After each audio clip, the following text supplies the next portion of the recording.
Rita Hayworth and Shawshank Redemption by Stephen King. Andy Dufresne is wrongfully convicted of murder and has to spend multiple life sentences in Shawshank Prison. There he meets Red, and the two of them form a friendship, and Andy teaches Red about hope, even though a whole lot of terrible things happen in the prison because it is rife with corruption and all sorts of bad things. It's hard not to do a review that doesn't focus on comparing the book and the movie because the movie is just so good and so popular. What else can I do? I'm going to be talking about the movie, and so spoiler alerts for both of them going forward. I did enjoy this novella that Stephen King put together way back when he wrote it in the 80s, and I think it's good on its own. But I think this is an example of how you adapt a book to a movie. It's hard for me to think of a better example of a movie adaptation. This movie adaptation did everything right. I think the movie did an amazing job of keeping the spirit of the book. You have the friendship at the core, the message of hope at the core, and you have the voice of Red that's keeping the audience going with the story.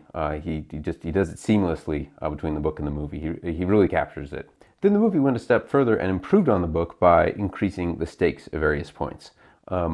One big improvement, I think, is they made the warden, that where there's multiple wardens in the book, there's just one warden in the movie that serves as the main antagonist, which is good. You have a villain to focus on. Hadley, the prison guard, was also played a much bigger part, so it was more of an antagonistic character that you followed as the story went along. And Brooks was barely in the book at all. And in the movie, he used it beautifully.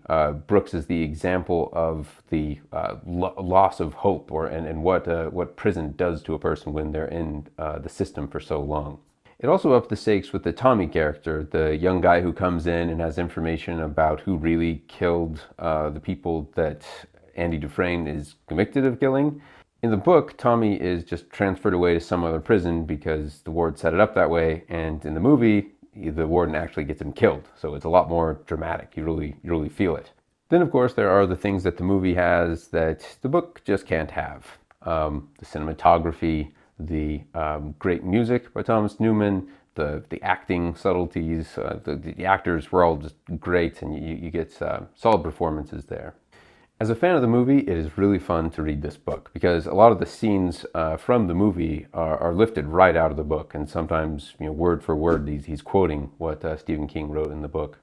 There were some things that you get in the book that you don't get in the movie. My favorite thing is Red talking about Andy's escape.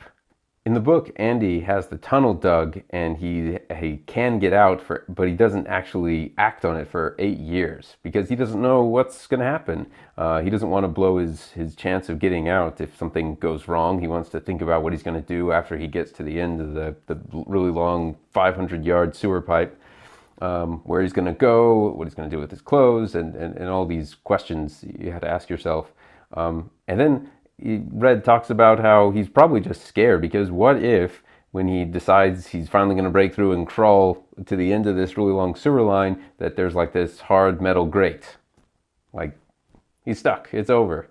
So that's the strength of the book. I love the way that Stephen King illustrates the principle of patience and how much patience Andy had. He was just willing to wait so long to carve out the tunnel, wait so long after carving the tunnel, and just knowing that the jig might be up. He might get transferred to another cell. Guards could find his picture on the wall. They could redo the sewer system. Like, there's so many things that could have messed him up, and he just has to patiently wait for the right time.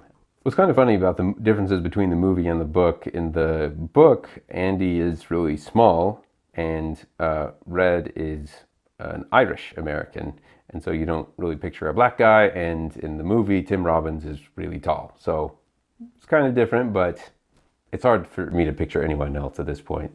But getting back to the strength of both the book and the movie, it's a great story of hope.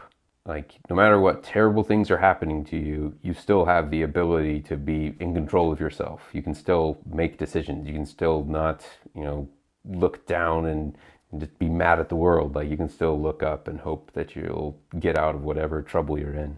And it's also a great story of friendship. When you're in these terrible conditions, in a way, like, those are the best friendships you can have because that's really all you have to hold on to sometimes.